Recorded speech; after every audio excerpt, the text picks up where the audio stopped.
말씀을 함께 보도록 하겠습니다. 야고보서 2장 8절에서 13절까지의 말씀입니다. 야고보서 2장 8절에서 13절까지의 말씀 우리 함께 합독을 하도록 하겠습니다. 여러분들 주어진 자리에서 우리 함께 말씀을 합독하겠습니다. 자, 함께 읽겠습니다. 시작. 너희가 만일 성경에 기록된 대로 내 이웃 사랑하기를 내 몸과 같이 하라 하신 최고의 법을 지키면 잘하는 것이거니와 만일 너희가 사람을 차별하여 대하면 죄를 짓는 것이니 율법이 너희를 범법자로 정죄하리라. 누구든지 온 율법을 지키다가 그 하나를 범하면 모두 범법자가 되나니 간음하지 말라 하시니가 또한 살인하지 말라 하셨은즉 내가 비록 간음하지 아니하며도 살인하면 율법을 범한 자가 되느니라. 너희는 자유의 율법대로 심판받을 자처럼 말도 하고 행하기도 하라. 긍휼을 행하지 아니하는 자에게는 긍휼 없는 심판이 있으리라. 긍휼은 심판을 이기고 자랑하느니라. 아멘. 자, 말씀 나누시기 전에 기도하겠습니다. 하나님 감사합니다. 오늘도 주의 말씀 앞에 섰습니다. 이렇게 정말 여러 가지 어려운 상황과 환경 가운데 우리가 살아가야 될 연약하고 불쌍한 존재들이지만 그 주님의 은혜는 오늘도 신실하게 우리 삶 가운데 친밀하게 역사하셔서 이렇게 예배할 수 있고 주님 앞에 찬송할 수 있게 하신 것 정말 감사드립니다.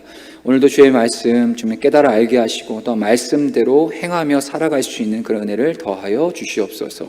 감사드리며 예수 그리스도의 존귀하신 이름 받들어 기도합니다. 아멘.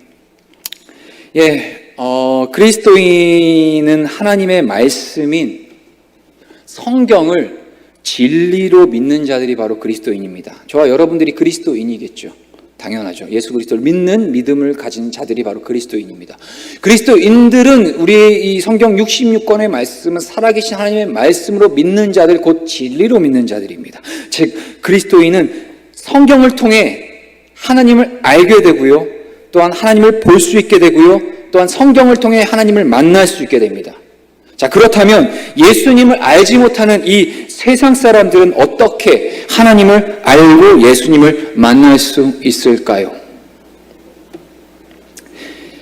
세상은 그리스도인인 우리 성도, 곧 저와 여러분들을 통해 그 하나님을 만나고 경험할 수 있게 됩니다.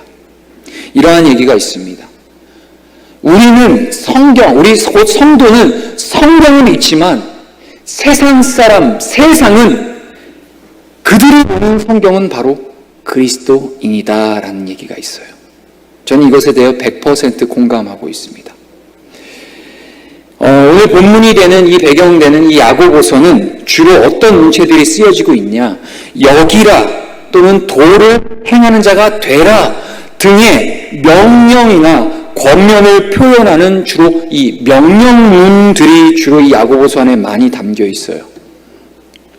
야고보서는 그 그리스도인의 행함에 대하여 강조하고 있습니다. 이것은 마치 사도 바울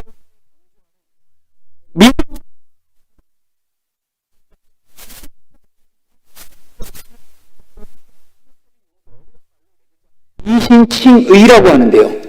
사도 바울은 끊임없이 자신의 그 서신서들을 통해서 오직 믿음으로 말미암아 구원을 받고 믿음으로 말미암아 의롭게 여긴다라고 했던 이 사도 바울의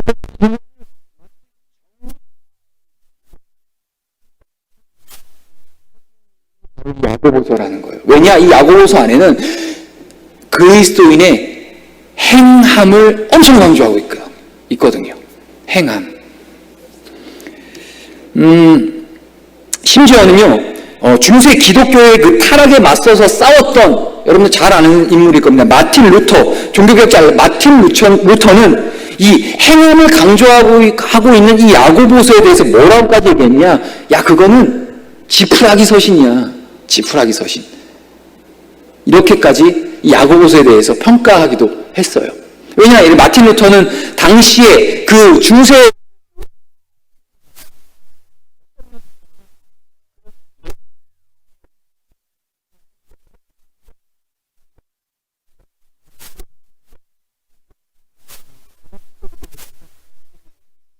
루터는 대항을 했죠. 아니다. 성경에는 오직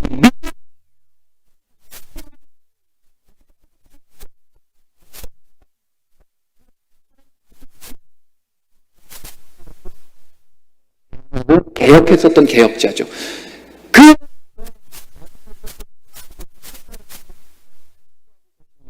얘기를 할 정도였죠. 그렇다면 우리가 지금 야고보서를 하나님의 말씀과 진리를 여기고 있다면, 그렇다면 이건 정말 야고보서는 다른 성경에 나타나 있는 그 믿음으로 말미암아 구원을 받는다에 대해서 반박을 하거나 거기에 대해서 뭐 도전장을 내미는 그러한 서신이 야고보서일까요? 당연히 아니겠죠. 뭐 결론만 얘기 드리면 야고보서가 얘기하고 있는 이 행함은 믿음으로 발생되는 행함이라는 거예요. 믿음이 전제되었을 때 그 믿음을 수반하여 나타나는 그 성도의 진실한 삶, 그것을 강조하고 있는 거예요. 믿음을 배제한 것이 아니라 믿음을 전제로 깔아놓고 그 안에 믿는다면 이렇게 행하는 것, 그것이 바로 야고보서가 가르쳐주는 행함의 진리라는 거죠.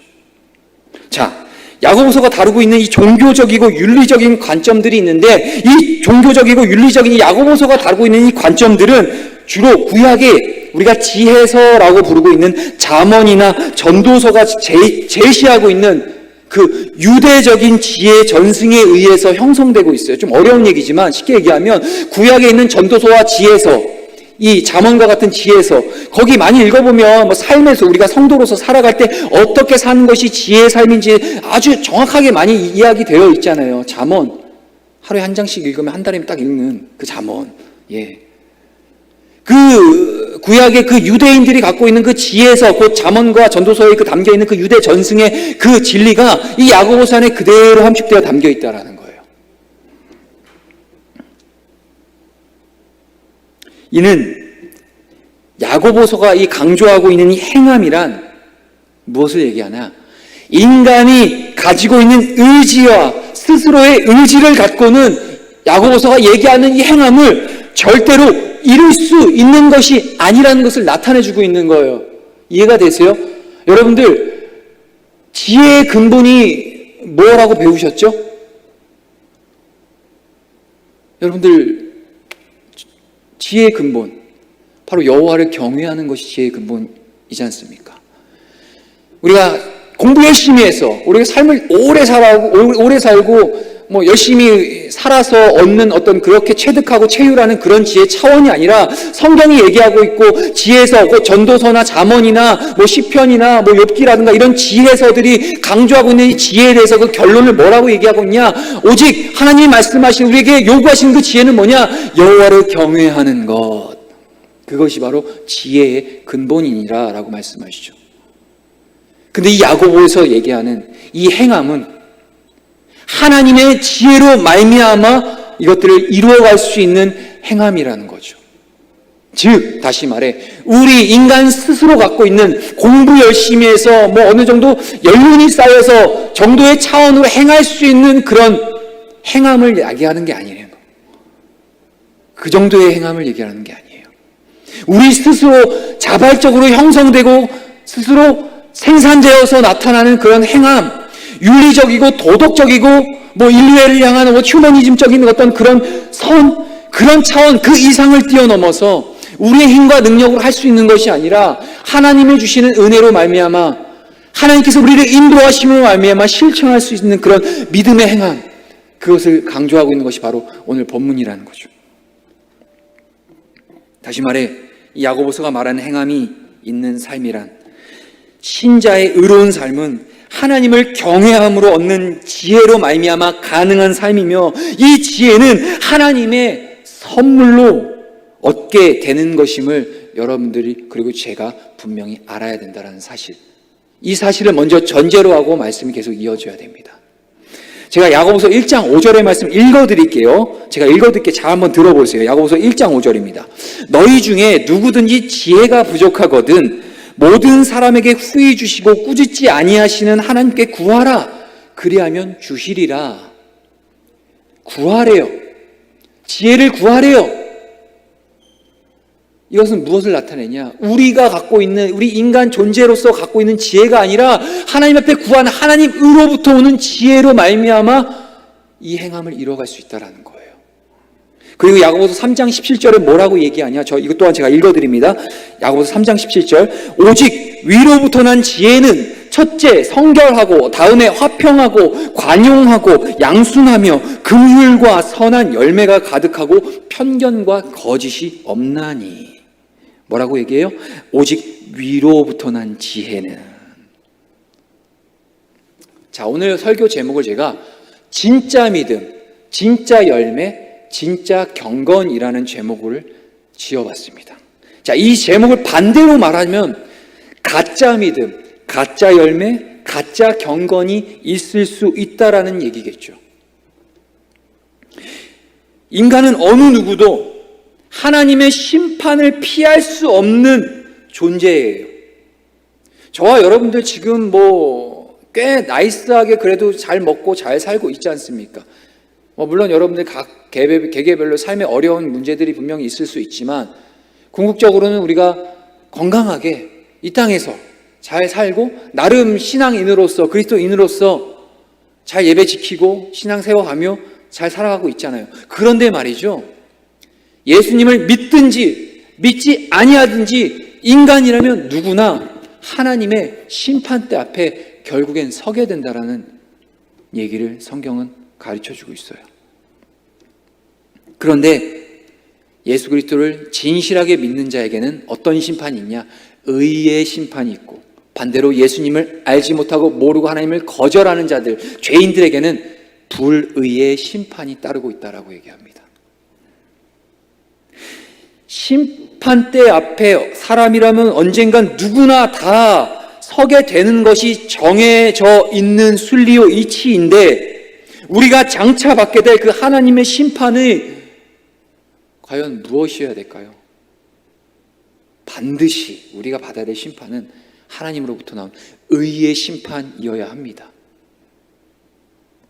그렇다면 이 유한한, 이 한정되어 있는 이 세상에서 하나님으로부터 우리가 의롭다 여김을 받은 우리는 당연히 그리고 마땅히 그리스도인답게, 신앙인답게, 성도답게, 하나님 자녀답게 살아가야 합니다. 왜냐? 심판이 기다리고 있으니까요. 마땅한 거죠. 그리스도인답게 행하는 삶이 무엇인지 이 야고보서는 아주 자세하게 알려주고 있습니다. 특히 오늘 본문인 야고보서 2장, 이 2장 안에 담겨있는 그리스도인으로서 행해야 되는 그 삶은 긍휼이라는 단어로 함축하여 교훈하고 있습니다. 그리스도인이 가져야 할 이 긍휼에 관하여 먼저 여러분들 앞에 제가 논하기 전에 먼저 짚고 넘어가야 될 중요한 사실이 있어요. 여러분들 긍휼을 베푸세요. 여러분 세상 가운데 나가서 긍휼과 선과 그리스도인으로서 긍휼을 베푸는 삶을 사세요. 아멘이죠. 당연히 그래야 하죠. 근데 이 긍휼에 대해서 다루기 전에 먼저 중요하게 짚고 넘어가야 될 것이 있는데, 그것은 바로 저와 여러분들, 나라는 자신, 우리가 하나님 앞에서 과연 어떠한 존재인지를 먼저 아는 것이 중요해요. 여러분들은 여러분들 스스로에 대해서, 여러분들 자신에 대해서 어떻게 평가하고 계십니까? 여러분들 한번 고민해 보세요. 신앙인으로서 여러분들의 모습은 지금 현재 어떠십니까? 여러분들 나름대로 기준이 있을 거 아닙니까? 신앙인이면 이렇게 살아야 돼. 교회 다니는 청년이면 이 정도는 살아야 되는 거 아니야? 라고, 비록 나는 그렇게 살고 있지 못하지만, 비록 나는 그렇게 살고 있지 못해도 내 나름대로 규정해 놓은, 어릴 적부터 학습되어져 있는 그런 나름대로 여러분들 그 지적인 기준들이 있을 거 아닙니까? 그 기준을 삼아서 한번 지금 아주 객관적으로 여러분들 스스로 한번 잠깐 평가 한번 해보세요. 그렇다면 여러분들 어떤 존재냐는 거죠. 어떠한 분들입니까? 그리스도인, 성도, 그리고 하나님의 백성, 하나님의 자녀로서 지금 이 자리에 앉아 예배할 수 있는 이유에 대한 그 근거, 그 이유가 뭔가요? 여러 가지 이유가 있을 수 있습니다. 여러분들 청년이니까, 나름 성인이니까 엄마 아빠 때문에 라는 그런 변명은 하지 않겠죠. 근데 제가 섬기는 우리 청소년들은 그런 경우가 적당히 있더라고요. 예배 나와서 하나님 앞에 주일 성소 지키고 하나님 앞에 나아가는 이 근거, 이유가 무엇입니까? 그 근거가 뭐예요? 우리가 하나님을 예배할 수 있게 된 이 자격이 과연 어떤 근거로 인함인가요? 수년 전에 나를 전도해 준 그 친구 때문에? 아니면 기독교인 그 부모의 자녀로 태어날 수 있었던 그런 특권 때문이라고 생각하십니까?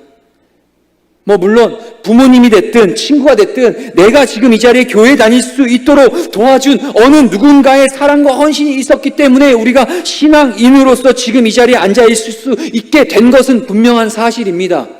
그러나 우리를 신앙의 길로 인도해 준 그 어느 누군가가 내가 받아야 할 그 구원의 직접적인 영향을 발휘해 줄 수는 있는 사람들이 아니죠. 그분들이 우리의 구원을 책임져 줄 수 있을까요? 전도잔치 딱 있을 때, 어릴 때 그런 거 많이 하잖아요. 전도잔치. 우리 이제 10월 달에 하잖아요. 행복나눔 축제.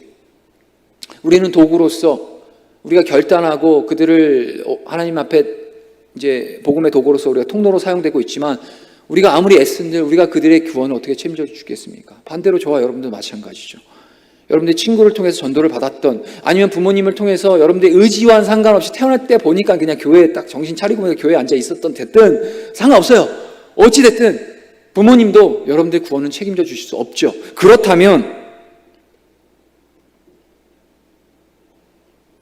우리를 신앙의 길로 인도해 주신 것은 어느 누구의 똑같은 인간의 어떤 그들의 공로와 행위로 인함이 아니라 바로 오직 하나님, 우리가 구원받은 성도로 이 자리에 앉아 하나님을 예배할 수 있는 근거, 오직 하나님, 불가항력적인 하나님의 은혜, 그 하나님의 은혜가 우리의 삶을 다스려 가시고 우리를 구원의 도구로, 구원의 받은 백성으로 이 자리로 인도해 주신 것, 여러분들 그것부터 먼저 인정하고 들어가야 됩니다. 하나님의 전적인 은혜로 여러분들이 구원을 받았다는 얘기를 제가 이렇게 돌려서 얘기하는 거예요. 어느 누구도, 심지어는 나도 위대한 성인일지라도 세상 어느 누구에게도 존경받는 위대한 성인, 어느 누구도 부정할 수 없는 대단한 종교적 업적 또는 윤리와 도덕적인 그 가르침, 그런 표본이 되는 삶, 리스펙할 만한 그런 인생을 살아왔던 어느 누구라도 그들 스스로 자기 자신의 인생에 대한 구원을 스스로 결정짓거나 책임질 수 있는 그런 존재들이 아니라는 사실.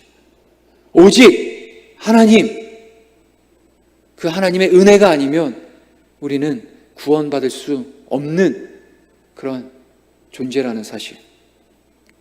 그렇다면 우리가 하나님의 전적인 은혜로 하나님의 백성이 되었는데, 그렇다면 하나님의 백성답게 살아가야 함이 마땅하겠죠.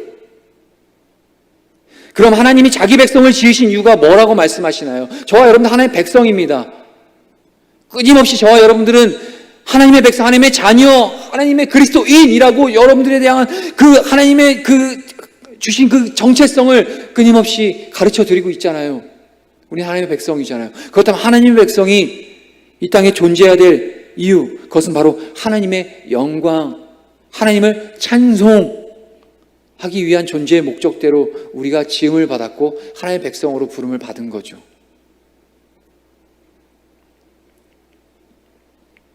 하나님을 찬송하며 살아감이 성도된 우리가 존재하는 그 이유가 되는 것입니다. 성도의 존재는 하나님을 찬송하기 위해 지음을 받았다라고 말하고 강조를 만약에 제가 여러분들 드린다면 간혹 여러분들이나 또는 누군가가 이렇게 질문할 수 있겠죠. 그럼 난 성도니까 가정이나 학교나 회사나 등등해서 CCM 밴드 만들어서 주구장창 찬송가 부르고 복음성가 부르면서 살아가야 하는 게 마땅한가요? 라고 그렇게 아주 1차원적으로 생각하시는 분들이 있을 수 있어요. 왜냐하면 우리가 태어난 존재가 하나님의 백성들이 하나님을 찬송하기 위한 존재라고 이사야 43장 21절에 분명하게 가르쳐주고 계시는데, 우리가 성도인데 그럼 하나님 찬송하는 삶이 우리의 주된 목적, 존재의 목적인데, 그러면 아무것도 하지 말고 아니면 회사에서, 가정에서, 직장에서, 학교에서 밴드부 만들어서 CCM 팀 만들어서 열심히 찬양해야 이게 맞는 건가요? 라고 질문하는 사람도 있을 수 있다는 거죠. 가능하다면 그렇게도 해보세요. 저는 권장합니다. 가능하다면 여러분들 주어진 삶에서 마음껏 하나님 찬양하세요. 찬송하세요. 할 수만 있다면 그렇게 한번 살아보세요. 그런데 하나님을 찬송하는 삶이란 세상과 구별된 삶을 살아가는 말씀인 거예요. CCM 밴드 만들어서 열심히 하나님 찬송가, 오늘은 복음성가 부르고 내일은 찬송가 몇 장 부르고 이런 차원이 아니라 하나님을 찬송하는 삶이란 저와 여러분들이 주어진 삶의 영역에서 성도답게, 그리스도인답게, 즉 거룩한 구별된 성도로서 세상과는 다르게 구별되어 살아가는 것, 이것이 하나님이 영광을 받으신 삶인 거죠. 세상과 격리돼, 구별이라는 거 여러분들 여기 또 오해하지 마셔야 되는 게, 구별되라는 것이 여러분들 세상과 단절해서 지리산 들어가서 흰옷 입고 혼자 이제 막 금식하고 이렇게 살아가라는 게 아니라, 세상 가운데 여러분들 전략적으로 그리스도인으로서 세상 가운데 나아가 세상 가운데 침투에 들어가서 거룩한 전략을 발휘해 하나님의 나라를 세워나가는 자들이 바로 그리스도인이라는 사실입니다. 그리스도인을 통해 이 세상 나라가 하나님 나라로 확장되어 나가기를 하나님께서 원하고 바라시는 것이죠. 이러한 점에서 볼 때 오늘 본문이 강조하고 있는 이 그리스도인이 취해야 할 이 행함의 삶은 우리에게 있어서는 거룩한 전략이 됩니다.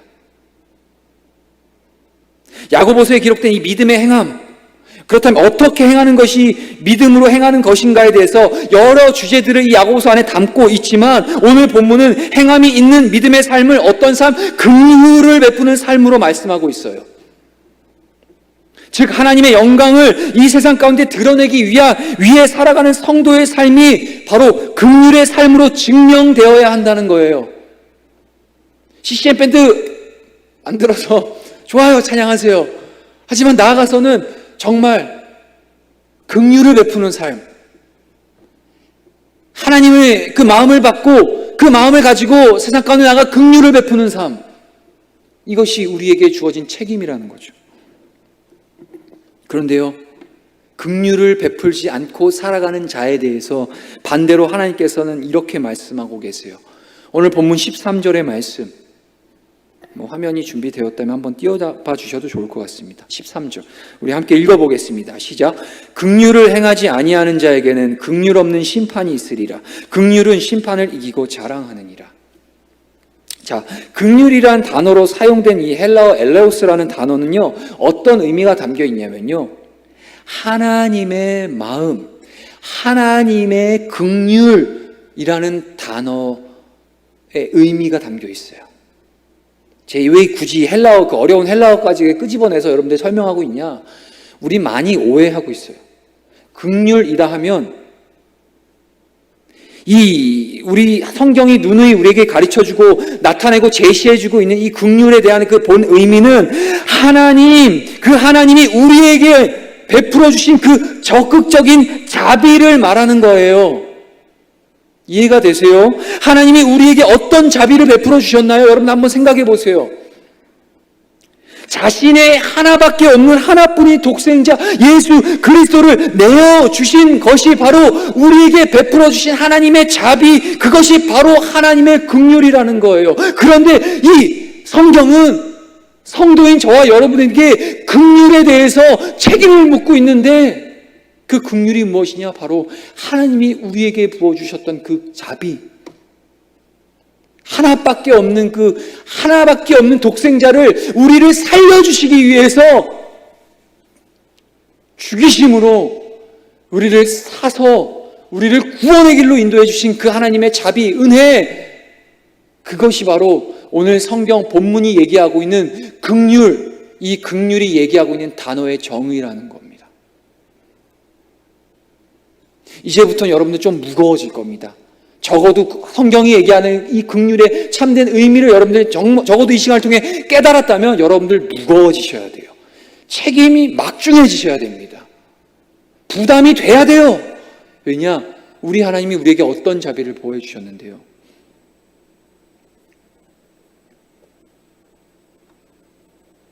하나님의 긍휼을 받을 만한 자격이라고 단 1도 발견하지 못할, 아니 우리 스스로 내 자신을 바라만 보아도 얼마나 답이 없는 존재입니까?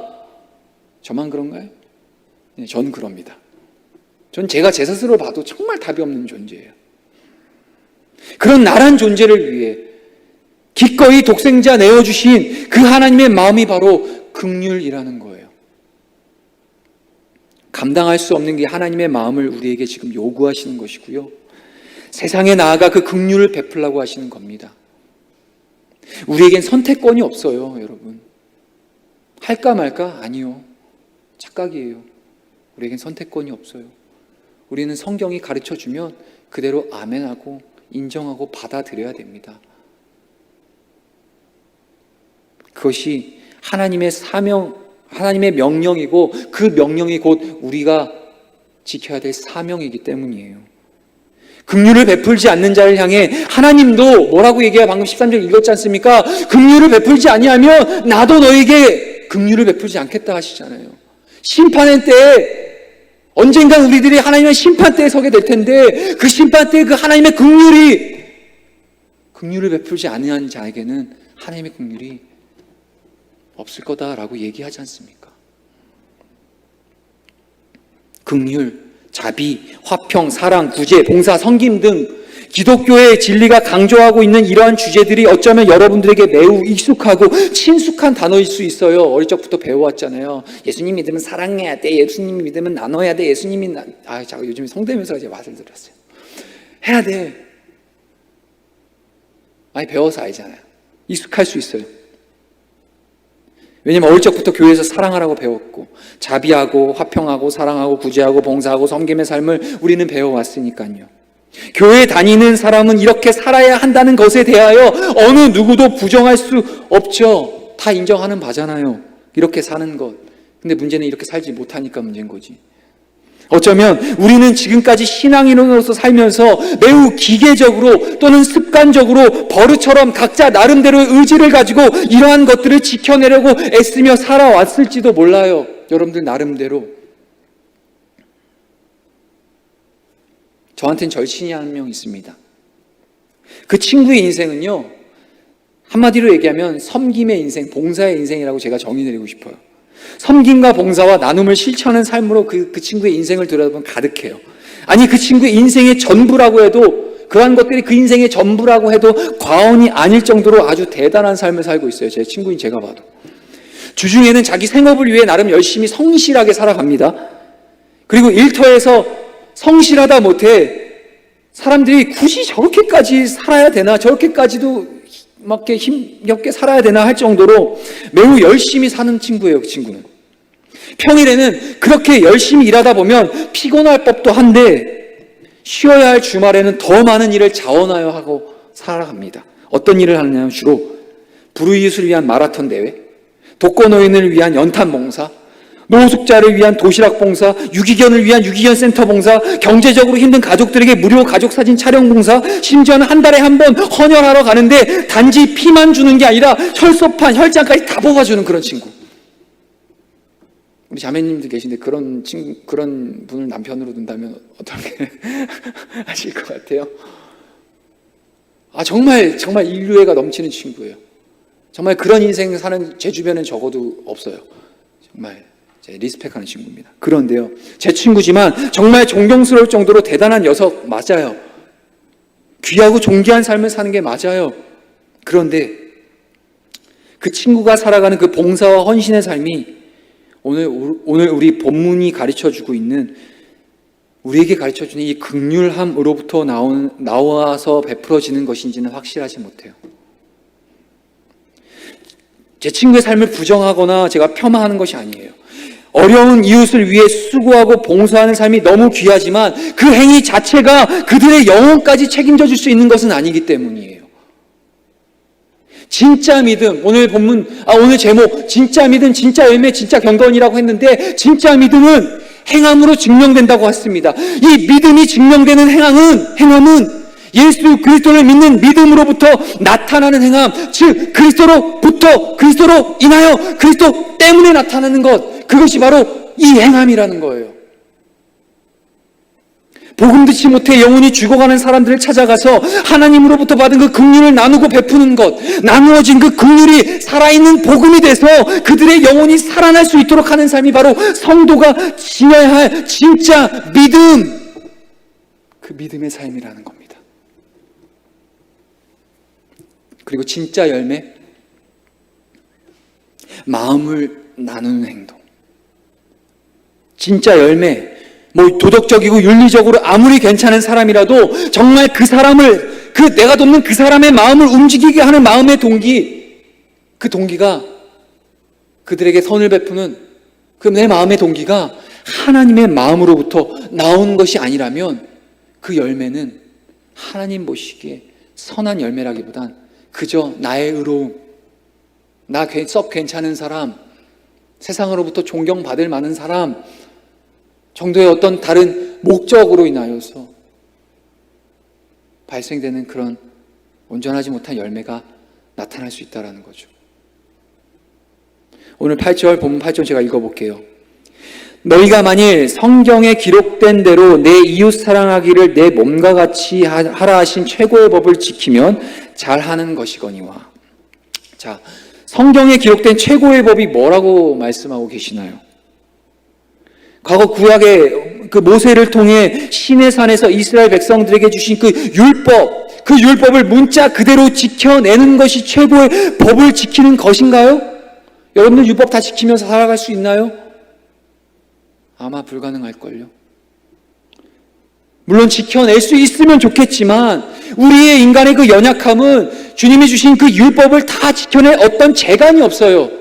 그렇기 때문에 예수님이 이 땅에 오신 거고 제자들에게 이 율법이 말하는 그 핵심이 무엇라고 가르쳐주고 계시나요? 마태복음 22장 37절에서 40절 말씀 잘 들어보세요. 예수께서 이르시되 내 마음을 다하고 목숨을 다하고 뜻을 다하여 주 너의 하나님을 사랑하라 하셨으니 이것이 크고 첫째 되는 계명이요 둘째도 그와 같으니 내 이웃을 내 자신같이 사랑하라 하셨으니 이 두 계명이 온 율법과 선지자의 강령이라. 쉽게 얘기하면 하나님 사랑하는 마음, 그 마음을 받아 이제 이웃을 섬기는 마음까지 이뤄가는 것, 그것이 율법의 정의라는 겁니다.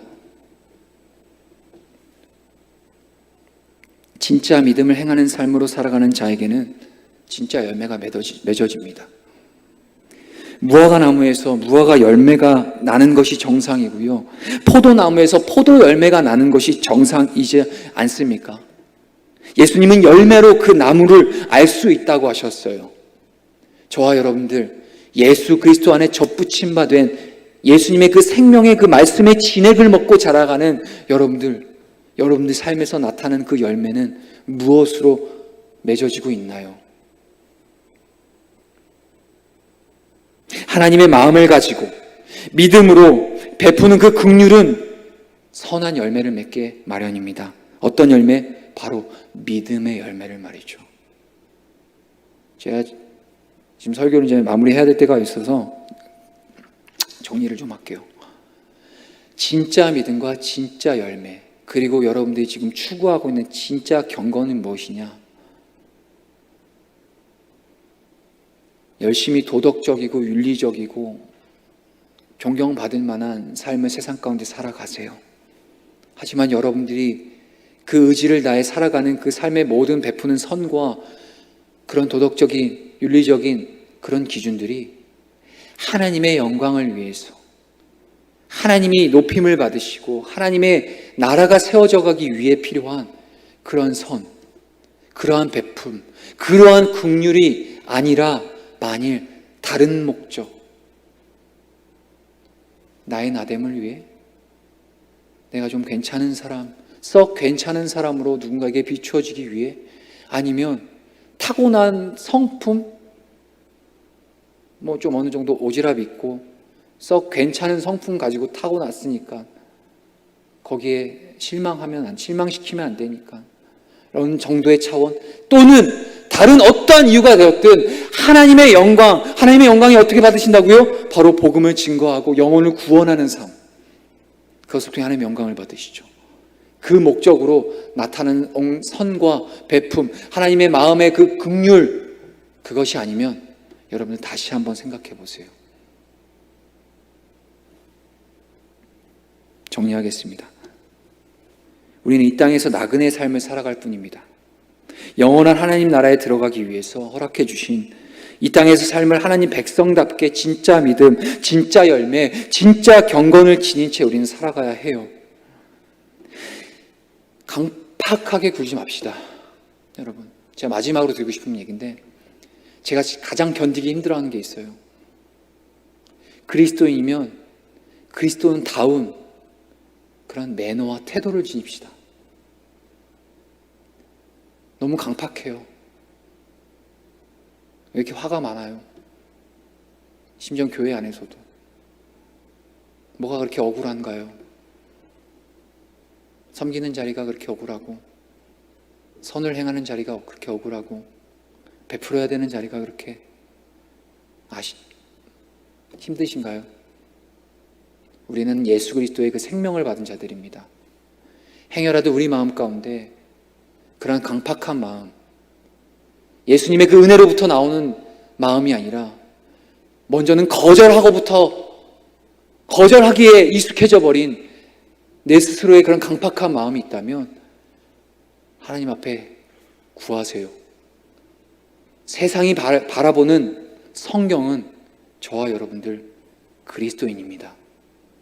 우리의 삶을 통해 이 세상이 하나님을 볼 것이고, 우리의 그 믿음의 열매를 통해 세상에 하나님 알지 못하는 자들이 예수를 알게 되고 영원한 구원을 이뤄갈 수 있는 하나님의 도구, 귀한 복음의 도구로서 우리 그리스도인 여기 모인 우리 한 사람, 그리고 온라인으로 예배하는 여러분들 한 사람 한 사람의 삶을 통해 하나님이 이루어간다는 사실 기억합시다. 우리 찬양팀 준비해 주시고 찬양하겠습니다.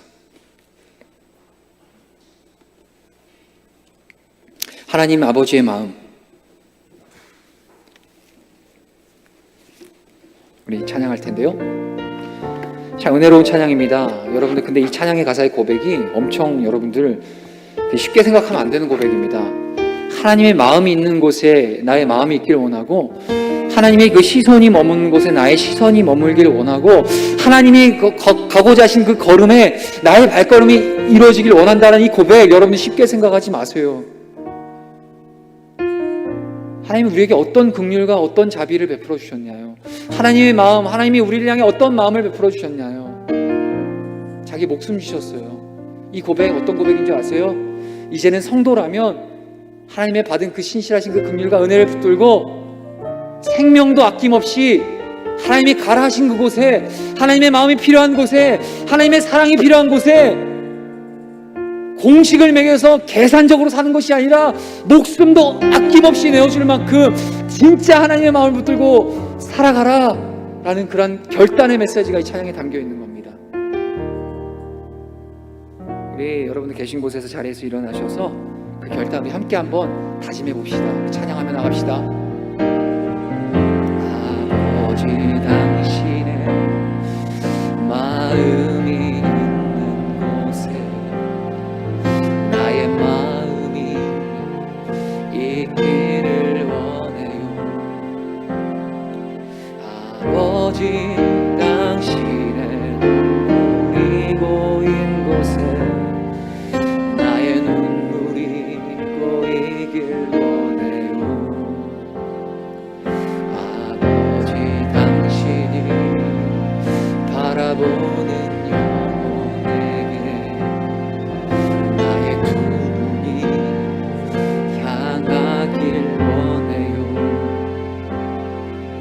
아버지 당신이 울고 있는 어두운 땅에 나의 두 발이 향하길 원해요. 나의 마음 아버지의 마음 알아. 내 모든 뜻 아버지의 뜻이 될 수 있기를 나의 온몸 아버지의 마음 알아. 내 모든 삶 당신의 삶 돼. 나의 마음이 아버지의 마음 알아. 나의 마음 아버지의 마음 알아.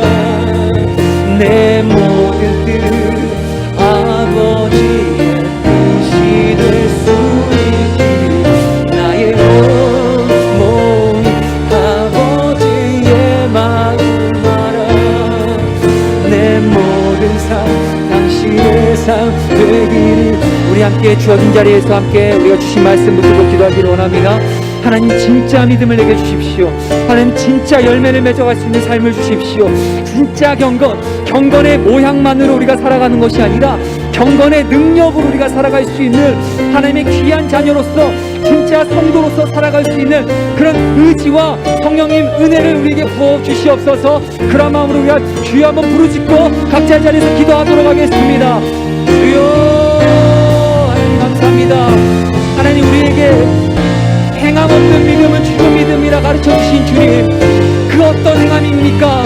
하나님 내게 베풀어 주신 생명도 아낌없이 우리에게 내어주신 그 하나님의 사랑과 마음으로 베푸는 그 행함, 그 하나님의 사랑을 나누라 하신 그 주님, 소외되고 아버지 어렵고 아버지 저들의 아버지 긍휼이 필요한 자들을 향하여서 기꺼이 생명도 아낌없이 내어줄 수 있는 그 어떤 대가를 요구하는 것이 아니라 하나님의 사랑에 붙들림 받아 나갈 수 있는 실천과 행함에 따르는 진정한 그리스도인으로서 하나님 살아갈 수 있도록 주여 역사하여 주시옵소서. 주여, 오늘도 우리가 결단하게 하여 주시고 하나님의 은혜 앞에 서게 하여 주시고, 무엇보다 입술로만 주여 주여 하는 자들이 아니라 하나님 앞에 하나님의 나라를 꿈꾸며 소망하며 나가는 거룩한 청년들로서 우리를 사용하여 주시옵소서. 주여,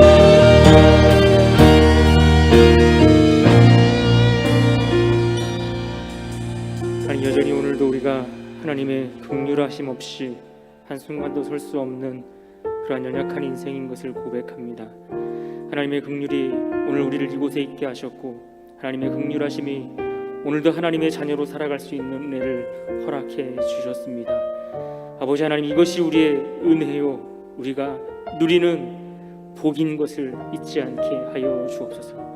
그래서 이제는 이 긍휼함을 내게서 그것이 필요한 자들을 향하여 흘려보내며 나누며, 그래서 그들이 우리를 통해 예수 그리스도를 보고 하나님의 살아계심과 영광을 바라보는 복된 인생으로 살아갈 수 있도록 인도하여 주시옵소서.